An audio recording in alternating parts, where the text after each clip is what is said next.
আলাইকুম প্রিয় দর্শক, মসজিদ মাদ্রাসা শুধুমাত্র ইবাদতের জায়গা নয়, এটি সত্যের ডাক এবং অন্যায়ের বিরুদ্ধে প্রতিবাদের একটি মঞ্চ। এখান থেকে ইসলামের আলো ছড়িয়ে পড়ে, সমাজকে সঠিক পথে পরিচালিত করে। তবে সাম্প্রদায়িক সময়ে বিভিন্ন অনাকাঙ্ক্ষিত ঘটনা ঘটেই যাচ্ছে। আপনারা জানেন, কুষ্টিয়ার কুমারখালী উপজেলার সন্ধ্যা গ্রামের এক মসজিদে মিনহাজুল আদনান নামের এক খতিব সাহেব জুমার আলোচনার মধ্যে ইসলাম রাজনৈতিক সম্পর্কে আলোচনা করতে গিয়ে ইসকন সম্পর্কে কিছু কথা বলেছিলেন, যার কারণে সেখানকার কমিটির থেকে সংসের নামে এক ব্যক্তি এবং তার সহযোগীরা তাকে চরম পর্যায়ে অপমান করেন এবং লাঞ্ছিত করেন। এরপরে সেখানকার স্থানীয় লোকজন, ওলামা ইকরাম সহ পরবর্তীতে মসজিদে উপস্থিত হন এবং অভিযুক্তদেরকে প্রকাশ্যে ক্ষমা চাইতে বলেন এবং মসজিদ কমিটি থেকে তাদেরকে বহিষ্কৃত করা হয়।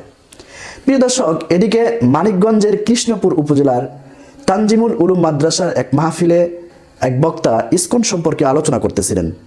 ইসকন সম্পর্কে আলোচনা করার কারণে তাকেও সেখানে চরম পর্যায়ে অপমান করা হয় এবং তাকেও সেখানে লাঞ্ছিত করা হয়। এরপরে বিরানীবাজার সরকারি কলেজ মসজিদের জুমার খুতবার আলোচনায় এক খতিব সাহেব ইসকন সম্পর্কে আলোচনা করতেছিলেন। সেখানে জিম্মি হোটেলের এক মালিক জসিমউদ্দিন নাম, সে ব্যক্তি ওই ইমাম সাহেবকে চরম পর্যায়ে অপমান করেন, লাঞ্ছিত করেন এবং তাকে মসজিদ থেকে বের করে দেন। তো এই যে অনাকাঙ্ক্ষিত ঘটনা, এগুলো শুধু মসজিদ মাদ্রাসা কেন্দ্রিক নয়, বরং একটি স্বাধীন দেশে স্বাধীন মানুষের মত প্রকাশের উপর, তার অধিকারের উপরে বাধা সৃষ্টি করা হচ্ছে। প্রিয় দর্শক, মসজিদ থেকে যে ঐক্যের সামাজিক ও শৃঙ্খলার ডাক এসেছে, তাতে ইমাম ও খতিব সাহেবের ভূমিকা সত্যি প্রশংসনীয়।